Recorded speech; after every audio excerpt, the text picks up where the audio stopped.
Thanks for tuning in to the World XP podcast. If you're enjoying the content, please drop us up, drop a like, and let us know your thoughts below in the comments. Also, please consider supporting our podcast via the link below. It really helps us out.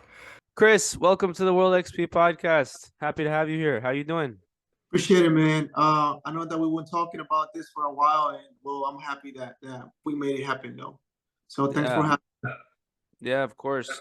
So you started your own podcast, and when I saw that pop up, I was like, because you would ask me some questions. You're like, "Oh, do you need a mic? Do you need a this? Do you need a that?" And I was like, "Nah, dude, just start." And then you started, and you're what, like 20, 30 episodes in or something like that? I'm 65 right now. Oh, well, I've clearly not been paying any attention. I do remember that I came to you asking because I didn't know, like how to edit my podcast or how to, do all the things that I needed to do. And I remember that I came to you and I asked you all those questions. I remember that we were at the field or we were training the back team. Yeah. Because Sully wasn't there that day, and we were training him, and I came to you, and you told me just use Zoom, things like that. And it was funny. It was funny because after that day, I started doing a lot of research. Like what softwares can I use to to just edit it or just to record it and things like that. And I think like a month or two, I came out with it. Yeah, dude. So what made you want to start, or like what piqued your interest in podcasting? Yeah. I don't know, bro. Like when I first started learning about, like personal development and all the stuff that I've been learning for the past 2 years and a half, I was like really on it, like I was hungry for it. I was hungry for knowledge. I was hungry for, just getting better at everything that I do. And it just like take my life more seriously.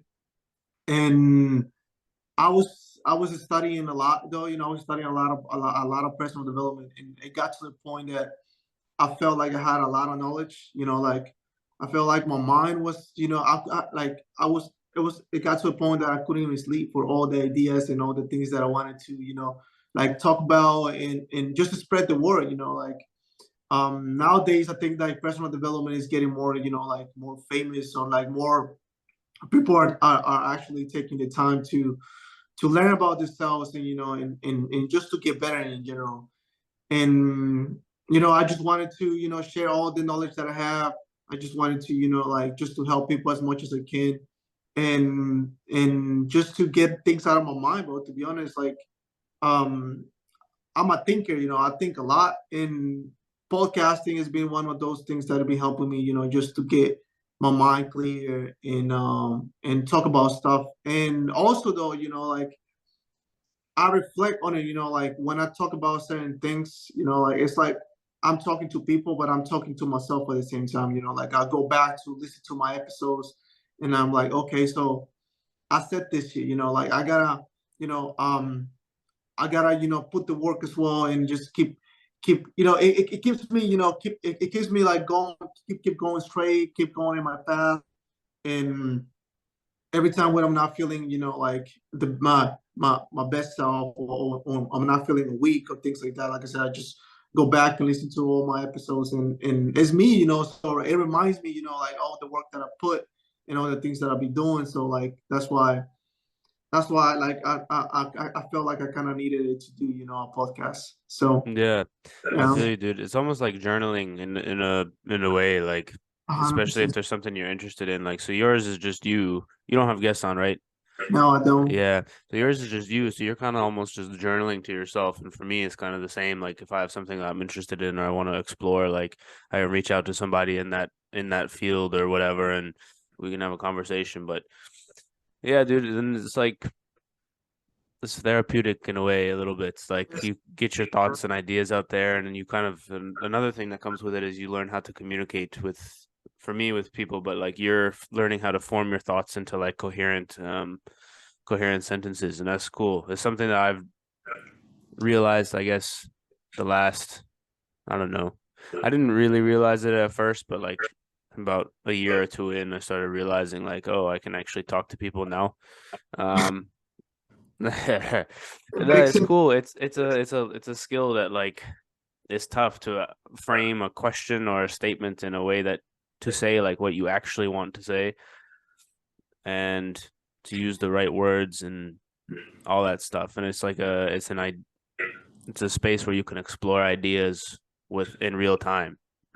Yeah, absolutely. Like you're absolutely right. Like it is definitely a skill because like if you listen to my first episode, I was like nervous, and like I think that I didn't say everything that I wanted to say because I kept recording and I keep deleting it, and I was like, it doesn't sound the way I want it to sound. Like I thought it was gonna be easy. I thought I was just gonna get on the mic and just talk about shit and things like that, and it wasn't. Like it took me a while to start getting used to it, and because like I said, I had so many thoughts, so many ideas, but like when it comes to the actual talking, the actual sentences, like it was so hard to like put them like in a concrete way, and and try to like spread out the message the way I want it. So yeah, it's definitely a skill, and it definitely takes time to to communicate your ideas in a good way where people can really understand it. And now, Yeah. like, yeah, 100%, 100%. Now I look back to it and I'm like, okay, so yeah, and like you said, like now I can talk to people. Like it's definitely Yeah, a skill. and then it helps with coaching and training too, because Oh yeah, because yeah, you got to communicate with the parents and the kids and everything. And for also, we haven't said that your podcast is called The Mindset Switch, so you guys should check it out. There'll be a link in the description to that, of course. But it helps you communicate with parents. Like for me at work, it helps communicate, frame ideas in different ways. And I don't know, it's just a good thing. And yeah. also it holds you accountable, right? If you got a schedule, like I don't do you have a set schedule that you do? Usually I record like on Saturdays or Sundays. Like it's hard for me to do it during the week because of the training and the coaching and everything. So I try to do it either Saturday or Sunday, but I don't Yeah. really have a schedule. Yeah. When you set like so for me they'll come out Monday mornings. Just because of the nature of what it's long form, so sometimes people will listen to it during when they're driving to work or like whatever. And so I try to put it out at like Monday morning. It's a good people have the week to like catch up on it or whatever. But it holds me accountable to something that's not just me and what I want to do, if that makes sense. Yeah. It's like a discipline thing as well that I've noticed. I don't know if you've noticed that as well with yours. Yeah, definitely 100%. I gotta agree with that because when I first started the podcast, I was just doing English. Like because I was like, it's a lot of recording, and I don't want to overwhelm myself and do both languages, Spanish and English. And when I decided to do it like both, like the translation in Spanish, I was like, there's no coming back. Like I can't just do English. Now it's like I gotta do both. Like English to Yeah. Spanish. It definitely holds me accountable and definitely gives me like helps me with discipline. Like there's no way that I can go back and just do one now. It's just I gotta do both, and it gotta come out every week, and that's just what it is. So Yeah. definitely, and Yeah, exactly. yeah, I wanted to go back with something that you said though about definitely makes you better with coaching, and that is true though a lot because I noticed that my coaching and every time that I train people now, I communicate better with them. Like my ideas are more like more concrete, and it definitely made me a better coach though in general. Podcasting has helped me being a better coach because like now I'm not afraid to talk. Like Mm, I think we all been in that position, especially when you're coaching. Though, like sometimes we're afraid to say some things just because we don't know if that's the right thing, or like we don't know how to communicate it. And sometimes when even with parents are watching you, like when there's more people around you, like I think we all been in that position where we just be afraid to say some things, like or just like be ourselves. But podcasting has helped me in just when I'm coaching, just be myself and then just go with it and don't worry about anything. Just so it definitely has improved my coaching a lot, though. when did you is Spanish your first language? Spanish is your first language, right? Yeah, Spanish is my first So language. like obviously your English is super good, but you don't I feel like this helps you. You could correct me if I'm wrong on this, but I feel like Yeah. communicating in English in a way, in a more formal way, has helped with the parents as well because there's things that like um is becoming easier for you to talk to parents in a way, like when you're in like a heat of a situation and the parents are saying one thing and they only know English, like sometimes would your brain like before and you were in a difficult situation or like an argument or something, would your brain revert back to Spanish and you had to like translate it in your head to English to like say it?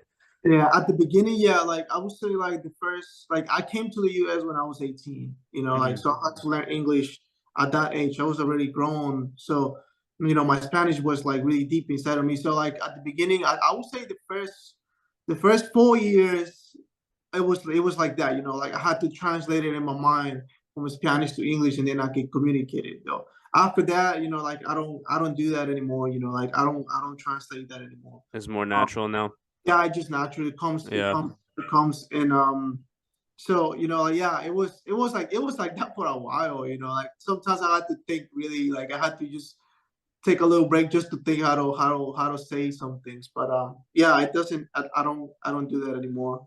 Yeah. Because for me, I was thinking back to like when I was in Mexico, I hadn't used or when Kevin's friend, the guy from El Salvador was here, and I hadn't Oh yeah, yeah, used Spanish in forever. Like I was thinking like I didn't remember. I know you came to the US like later, but in my head I was like you can only learn the language by using it. yeah, So hundred I was percent. like, if you were still in that stage where you were still kind of, it was becoming more natural, doing a podcast in English would be huge for that. Um, it's like if I was doing one in Spanish, which I'm not going to do because mine's conversation, Oh yeah, because mine's conversational is a conversation. but Um, I remember that when Kevin's friend came to the practice and he mm, was talking Spanish, you understood pretty much everything though. yeah, yeah, it's the speaking part. But Like yeah, I understand everything, but like or for most things, but it's the speaking part, and it's the same thing with like communicating when your vocabulary is limited. Like you can only communicate a limited number of things. Um, and you learn like new words and stuff when you're doing things because there's differences between like joy and happiness, right? Like those are two slightly different things. And then most people use them interchangeably and like that's fine. Like it conveys what you want to convey for the most part, but there's like little instances where you actually mean one or the other. And that yeah, distinction becomes important at some points, and to like be yeah, able to speak that distinction. So like when I'm speaking in Spanish, like and my vocabulary is super limited, it's like I can I can convey what I want to convey. Like I can get the idea across, but like maybe not in the way that I want it to.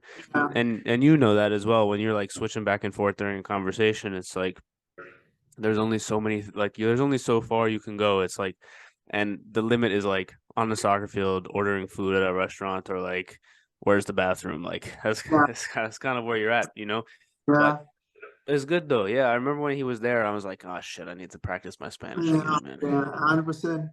I would say that I would say that I have two personalities. Like I have this Spanish one and I have the English one because like Mm, there's certain things that I can communicate in Spanish, like, but not with the same intensity that I would like to communicate in English. Like, and vice versa. I can communicate something really well in Spanish and in English, and then when I want to translate it, like it's not the same. So like I always say that I have two personalities. Like my English personality, and then my Spanish one is like my Spanish is like it's like my main one when it comes to like when I'm doing things that I shouldn't be doing, like my Spanish, kick in and I'm like, bro, you tripping, you gotta go back to your shit, like stop yeah. stop doing those things, like it's kind of like it's always in the back of my head, like just keeping me on my toes and just keeping me, doing the things that I'm supposed to do, and it's weird, because like I talk to myself in both languages now. Like I talk to myself in English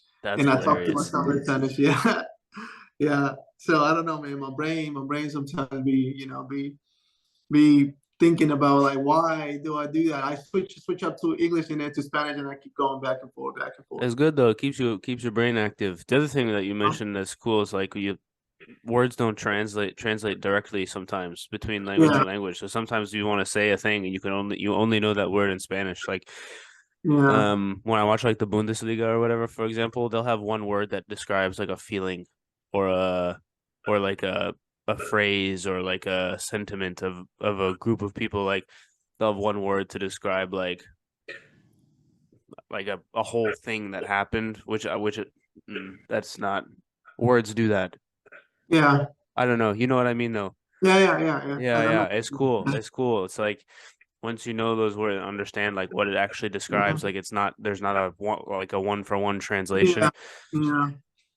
So that's the cool thing about language too. Different cultures figure out different words for different things because it means like means something to them and their culture and what they're Yeah. doing. So that's a cool thing as well. I realize that in Mexico there's like words for different like situations that like don't have direct translations in English. There's not that many from English to Spanish, but like other languages there's more.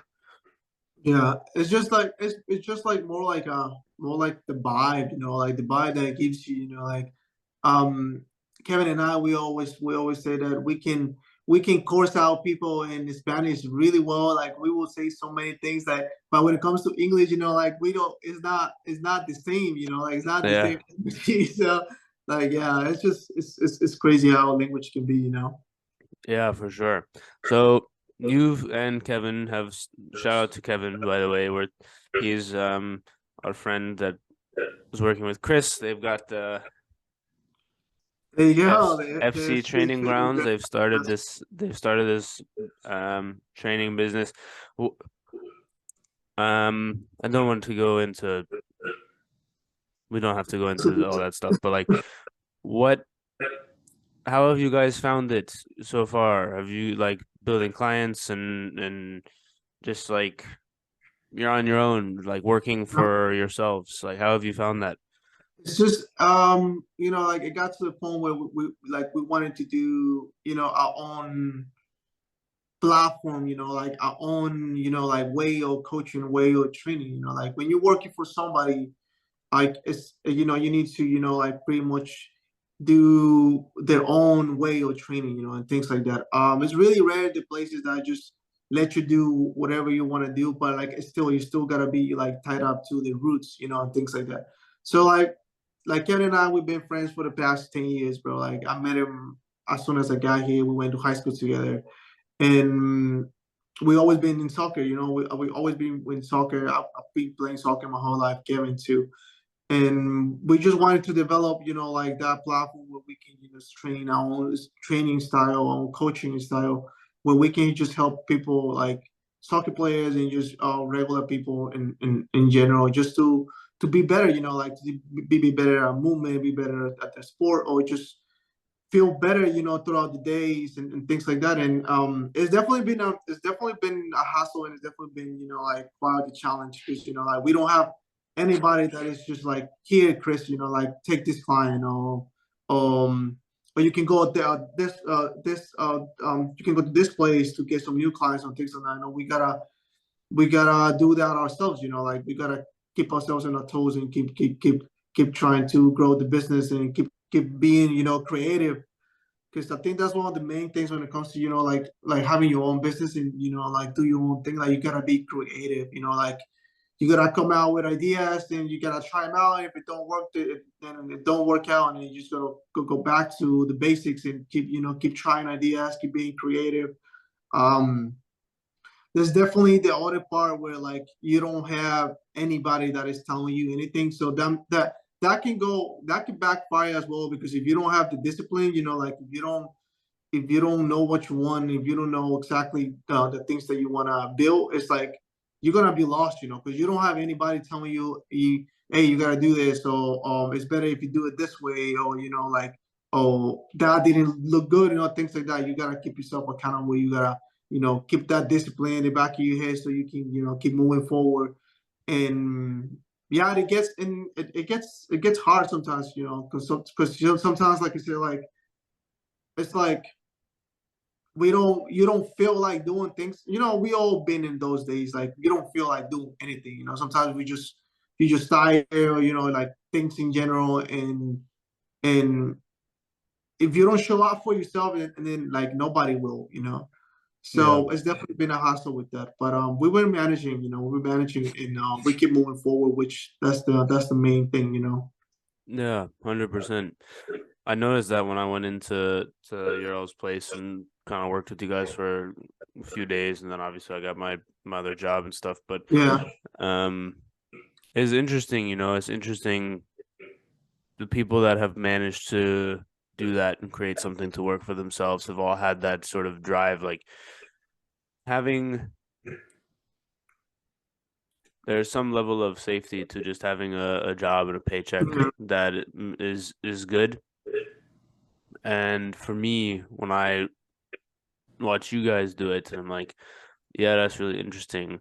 I kind of like different people have different personalities. I realized this also like after I talked with you guys was like, yeah, like sometimes entrepreneurship is not for everybody. Like there's some like I was telling Jenna the other day, I was like, I feel like I'm a number two, not like a number one to go start something. I feel like I'm the guy that the number one would be like lean on for reliability and advice and somebody they can trust rather than like start it like because there's a lot of risk, right? So like people are more risk taking than others, and I'm not naturally like a super big risk taker. And you guys have to take all that risk on, which is something that I find admirable because I'm not that naturally inclined to do that, if that Right. makes sense. Yeah. No, yeah, definitely makes sense. And like you said, like there's different personalities, like, and like, yeah, it definitely is. It's just what it is, like it is the risk is there, like it is really risky because, like I said, like you don't have. It's just you. It's just you. Yeah. Basically, it's just you, and if you don't put the work, and then you don't eat. Like it's basically like that. You don't put the work, you don't eat.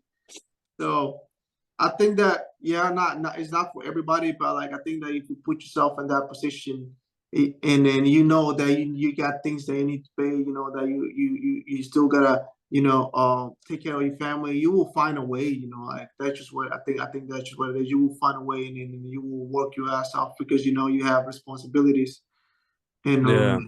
yeah, and that's one of the things that has helped me, like that I have responsibilities, and so I need to, put the work. Same with Kevin, like he has responsibilities on his own, so he knows he needs to put the work.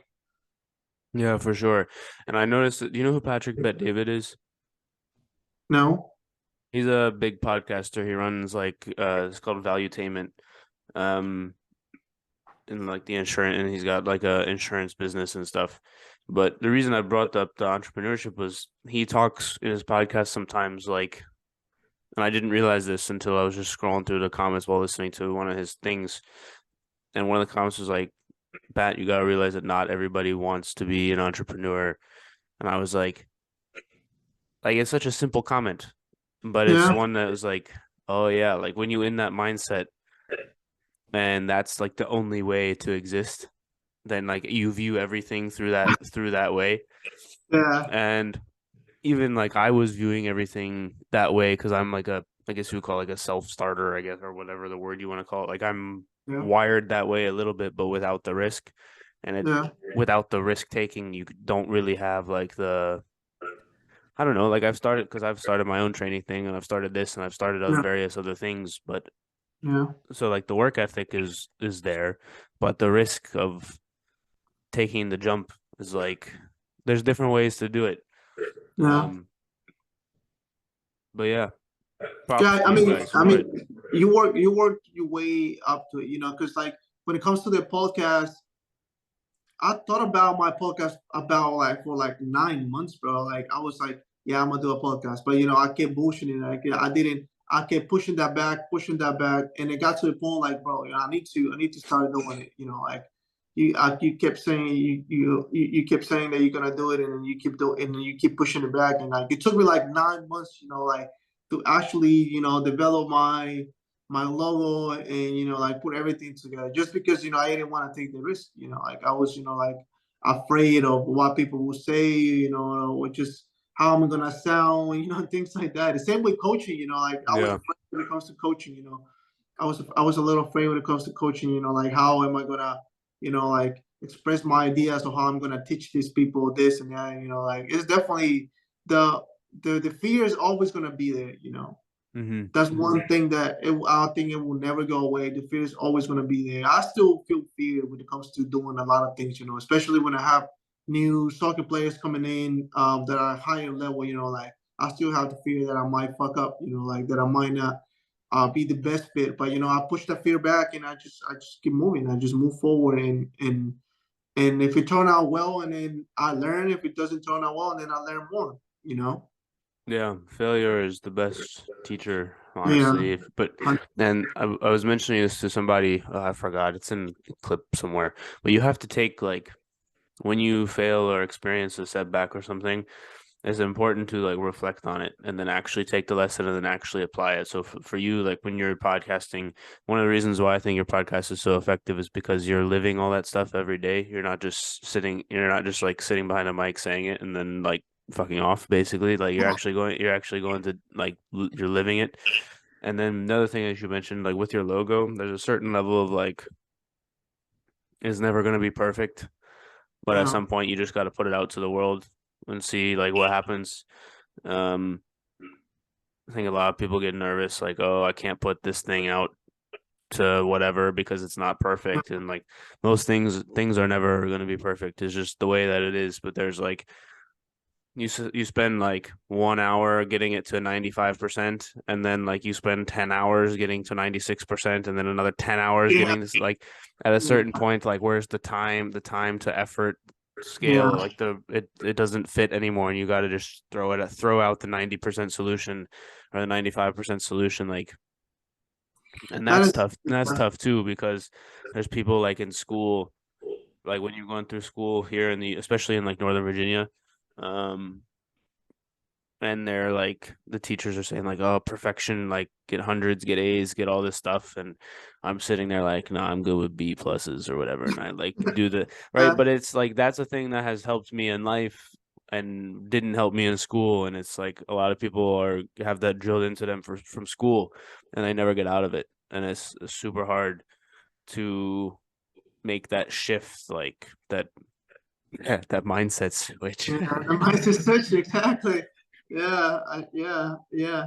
No, but yeah, you're absolutely right, bro. Like, I remember that when I first starting, just making the podcasting, I wanted everything to be so perfect, like, I wanted everything to sound good. I wanted everything to look good. And Even if your it, first episode, you even re-recorded my it. first episode, yeah, like I remember that it took me like 5 hours to record like 9 minutes, because I kept deleting. And I think that it's so crazy because like we as like humans, like we picture something in our minds when it comes to anything, the idea that how we want it to look like, and in our minds it looks good, it looks great, it looks like it's gonna be a hit and everything. But when you actually like put it in in the real world, in the actual reality, and it don't look the way that you want it to look, and that's where like we keep being so like we trying to keep being so perfect because like we want to keep the same image that we saw in our brains and our minds, and we want it to look the same exact way. And that's why we keep doing things. I think that's what that was one of the things for me. I wanted to look the exact way, the same exact way, and it was not working. Like it was not working. So I'm like, just fuck it. I'm just gonna go. I'm just gonna throw it out there, and eventually I'm gonna keep getting better, and it's gonna get better. Yeah. But it's time. Yeah. There's something about that as well. Like you're kind of opening yourself up to judgment from the rest Yeah, of the world. And that is not super comfortable. yeah, Um, to do that. Like people don't like to be rejected or face like um ridicule from like their community yeah. at large. And when you do something like a podcast or whatever and you throw it out there to the whole internet, like the internet is not a fun place. It like is. people are You mean get as hell on roasted. the internet. Yeah, I know. Yeah, yeah. And you're like, here you go, here I am, internet, roast me. And like that's not like that can be, yeah, it's like it's a for your first episode. I remember I was lucky with the way that I do these that There's no redo because once you get a guest, like you can't be like, hey, can we re-record that question that I just asked you? Like you gotta Yeah, just do it and put it out there and then forget about it, honestly. Like yeah, I listen to some of them back or some segments back when I'm doing timestamps for clips and things like that, but like I just throw it out there and I move on, honestly. Just like because there's no use dwelling about it. It's already out there at some point. Like so I don't know. For you, it makes sense. Like you got a specific idea you want to convey this week, and you're like, no, I didn't exactly convey it right this time. It's like, all right, that makes sense. But at a certain point, it's like just like let it yeah. go. Exactly. Yeah. At the same point, you just gotta let it go. You just gotta go with the flow. Literally, like when I really sit down and get on the mic, like I just forget about everything and I just get on the flow. Because if I start thinking, like, oh, I should have said that. Oh, I should have said it this way. It fuck up the whole flow. Like so I just go Yeah. with the flow and I just go with, like I used to write my ideas, I used to write my ideas and I just script it and this is what I'm gonna say and it has to be this way. I'm gonna say this way. I'm gonna say this and that and all that. But like I don't do that anymore. I just go with the flow. I sit down and just go with the flow and go with what I learned basically, life things. Yeah, that comes from experience as well. For you, you've been doing it for 60 whatever episodes now. And people also can tell when it's not scripted. Like I was listening to, I don't remember.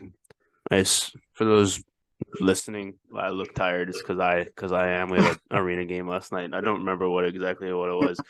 Um, but they were saying like these late night shows like Fallon and all them are scripted, and they'll have people that will like hold up cards that'll say like you're supposed to clap now or you're supposed to laugh now, and it's like and the banter between like whoever's sitting there and like how like Conan had that Andy guy that was sitting on the chair and all the episodes, like their banter was scripted, like none of it was real, and like people can tell at a certain point that it's not Yeah, genuine, and so like even if you don't know these things, right? There was always that like when you watch like Jimmy like Jimmy who's the one with the one of them has the super fake laugh or whatever. Like you're like, all right, dude, that wasn't that funny. Like why are you laughing like that? Like it just yeah, feels off. People can tell when it's not like authentic or yeah. genuine. And it's like it's a weird thing that we're wired to do because like I've never been in show business, but I never liked those shows because I was like it seemed not Wait, real. Like there's yeah. something like in the back of your mind that you just know. Yeah, no, yeah, 100%, 100%. You can, yeah, and like I said, like it, when I start when I go back and listen to the ones that I used to script it, like and the ones that I record now, it's just like I can tell, yeah, yeah. Even though I mean I know myself, but I can tell that I was reading or it wasn't as organic as I wanted it to be. Even though even though it was my own ideas that I was writing down, like it's still, it was not. It was. I mean, you can tell, like you said, it's definitely. I definitely agree with that. Yeah. It's not to say that writing down and preparing is not good. It's It's just not. no Yeah, it's knowing the format and the place yeah, for it. yeah, Like if you're going to give a specific presentation, like you want to be prepared for that. yeah, But like 100%. but for something like this, you just want to like let it flow because it makes it more you go places you don't intend it to go. Like I wasn't sitting here thinking that we were going to talk about the translation from English to Spanish. Like that was like it just goes there naturally. Yeah, yeah, 100%. Yeah, that is true. What is the biggest thing that you found training like adults, like not athletes? Like what have you found? Because when I see some of the like your social media stuff or whatever, and I find myself doing this at practice coaching, is when somebody can't do something or won't do something in my head, I'm like, oh, just do Yeah. this, like because I know the movement or I know whatever it is. Do you ever find yourself doing that with like people who are not athletes? Because I feel like even just the littlest of movements, like, wait, how do you stretch your quad? And like for us, it's just something we just know because we do it every day, all the time. Like, do you find Right. yourself just like, just do it? Like, Yeah. Yeah. Like I would say I do things now.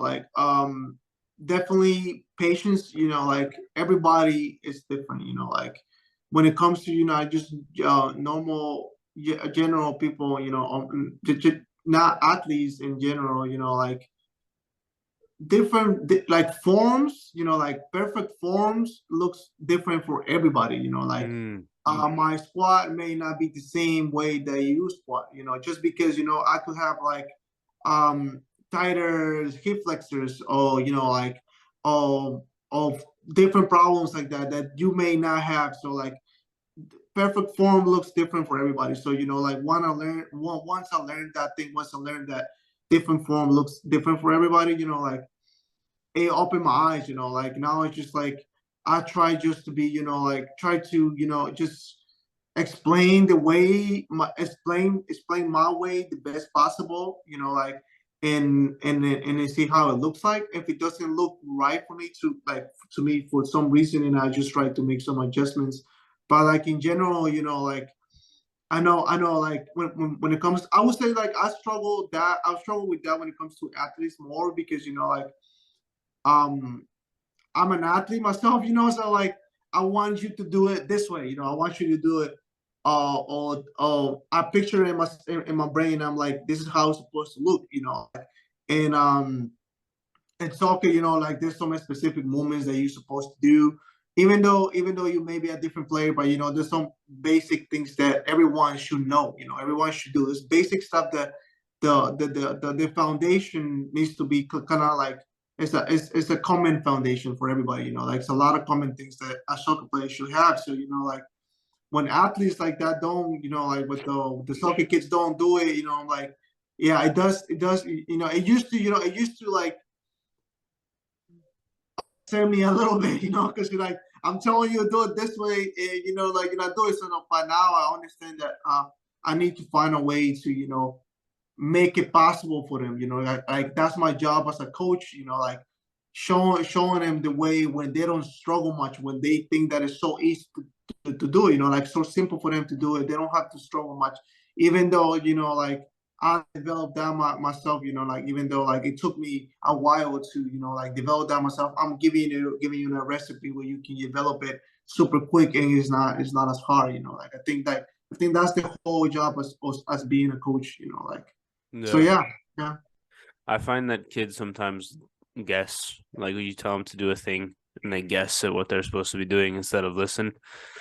Like I was training one kid and doing the hip flexor stretch and then like go out to the side like this, but he was going to the wrong side. And instead of just telling him to switch sides, I was like, "Why are you going to that side?" And we like worked through it. Like, okay, you're stretching this part. Do you think it would stretch it more if you went this way or this way? Right. Probably the other way. Okay. Well, why'd you do it the other? Why'd you do it the first way? I don't know. It's like, but they guess, like they see, like when you demonstrate a thing, they see you demonstrate the thing, and they're like getting to that point where your athletes can ask you questions and have that like, hey, I don't understand this. Can you do it again, or can you show me again? Is a huge thing because like we were talking about earlier, like sometimes you're scared to like say an idea or say a thing, and Yeah. like when you're little, it's even more so. Um, there was one other thing actually I wanted to mention. It was during the game yesterday. I went in for a tackle. My leg was kind of like when you kind of lunge into win the ball, but you gotta protect yourself. So like you go in kind of sideways. Yeah. So I did that, like solid tackle, win the ball, and my foot is like angled like this, and the other kid's leg comes down like on in the middle of my like lower leg. So not low enough to mess with the ankle, but not high enough to mess with the knee. It was like kind of lower, but as I felt the impact go in, I was like, oh, that held up. Like I felt all of the bulletproofing I've done for my ankle and my knee like work. Work. And like Yeah. it hurts like shit this morning. Like I probably need like some to get it like loosened up or whatever. But like Yeah. the angle that it went, like it would have been very easy for my ankle to like To pop. roll that Yeah. way. And all the stuff that I've learned, like talk about like injury prevention and some of those things. Because I was telling Jen in the car, I was like, I'm so happy I've been doing all this work with like the Bosu ball and like all these different things. Like I felt it strain and then hold, and I was like, Yeah. You yes. know, and it's funny that you said that injury prevention, like I'm coaching Kevin and we coaching high school right now. We Mm, coach in West Potomac. And the amount of people, the amount of kids that we have seen injured is insane though. We haven't even had our first game yet.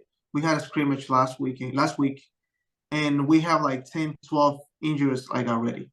Quads, hamstring, hip flexor, groins, um, calves, ankles, and that's the crazy part about, like the younger athletes that because I used to think the same way, like I'm young, I'm healthy, like I shouldn't be doing, injury prevention. I shouldn't be doing those things because I'm young, hmm but that's why you get injured, like that's why you keep getting injured because your muscles are not strong enough, your ligaments are still developing, like your joints is still developing as well. There's so much stuff, like that these young athletes don't know. That's why they keep getting injured. So that's why injury prevention is so important, like especially for athletes, like that's one of the main things that you should be working on, especially if you train like 3-4 times a week and you have games during the weekend, like you should implement some injury prevention training during the week, like that's what soccer, like professional soccer athletes do, like if you notice, like they do conditioning like before the session, before the technical session, and also sometimes they do injury prevention before the technical session and things like that. But like there's always injury prevention involved because like the amount of stress that soccer put on our knees, on our hips, on our ankles, on our muscle is insane though. Like I didn't know that until like I got older, like I played a game and I'm like, oh shit, I'm hurt right now. Like, like just really, really like there's a lot of stress, and I didn't I had to learn that the hard way, like and that was one of the reasons why I wanted to, like help the young people, like have less injuries, learn more about their bodies. Because I feel like if I would have known everything that I know that now about performance, I would have avoided so many injuries though. Like Yeah. so many knee injuries, so many things that I would have avoided. It probably, like I would have taken my career in a higher level because of the injuries, like and that's what I'm, like I'm trying to teach now. And just avoid all those things. You don't have to get injured to learn. Like that's one of the main things. Like you don't have to experience this in your own body to learn. Yeah, for sure. Like I had issues with my knee in college, like tendonitis, like in the patellar tendon, and all this like is still there from time to time. But like generally now, I feel pretty good after games. I feel better after games now than I did when I was 21, and that's not like it's not supposed to be that way, but Yeah, but like all the work that you put in, it goes to show that, and I try and do it with my teams, but like it's difficult because it seems like a trivial thing and like trivial motion, and the motions are often are super specific, and it's hard to get like an entire team to be like, no, you have to engage this muscle because they're young and they don't understand it yet. Like they don't know like, okay, I'm supposed to engage my hip flexor only, not my quad, and not this and not that. Like they don't understand it yet, and so it's difficult a little bit to convey. They're like, oh, it doesn't matter, blah blah blah. Like yeah, all these things, um, but it works, man. It works. All the stuff works. Like I felt the strength, and yes, it was a really cool. Like in that moment, like I was like, oh, that could have been very bad, but it wasn't, yeah, and that's a cool thing. Like to know all the knowledge and the stuff like I've learned and all the work that you put in is like pays off in a very yeah, specific instance, like because you can't measure like, oh, I'm a little bit faster this month than last month. Like that's a hard thing to measure on the field unless you've yeah, got like one of those trackers or whatever. But yeah, feeling a tackle that you're like, oh, I probably would have got injured in that like 3 years yeah, ago. Like that's a thing that you can measure and then you can walk away from it like still healthy, and like that's a cool thing. So yeah, I don't 100%. know. 100%. You know, no, I definitely agree with that. You know, like, and I noticed that on my own body. You know, um, getting those tacos. You know, like, or doing things. You know, like that I never done because of like being afraid of getting injured. You know, now it's just I can do now. You know, like, and I know why I can do it because I have put the work. You know, I have learned about my body and I have learned about my compensation patterns and I have learned about all the things that my body had wrong and I made it good now. So now I can do those things, you know. Yeah, for sure. Um, I feel like there's more things we want to talk about, but I know we both have busy days. If this is one question I ask everybody to end on, and if it takes us somewhere else, it takes us somewhere else. If it doesn't, it doesn't, because we can always do this again in a few months. The next 3 to 5 years, if everything goes perfect, like you can you can be king for a day, and everything that you write down like that you want happens. What's the next 3 to 5 years look like for you?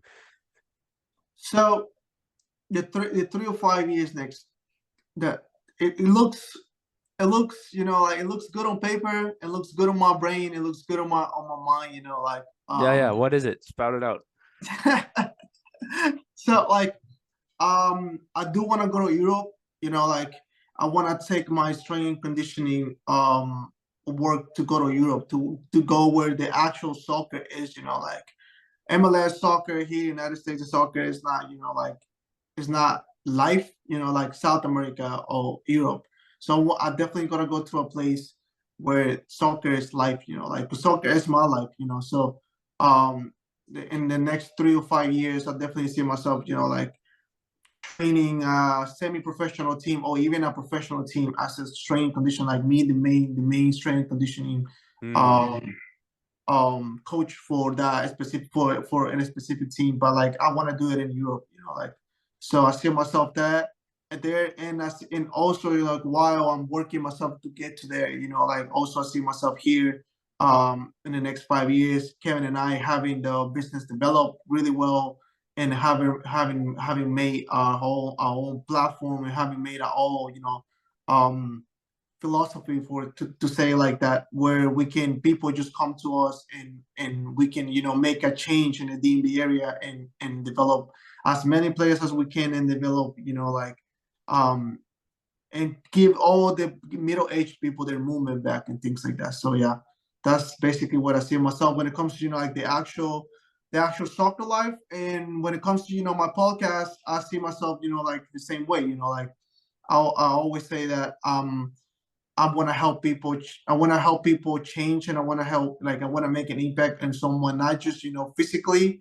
when it comes to the actual training, but, you know, mentally as well. You know, like help them. You know, switch their mindset, helping, you know, like you know, try to learn about themselves a little more, help them like find out what they like, what's their gift in life, you know, and where they're going, you know. So like podcast wise, you know, I see myself, you know, like reaching a lot of people, you know, like and changing lives and the other part, you know, the soccer part, like I already said. So Yeah. one of those things as for right now.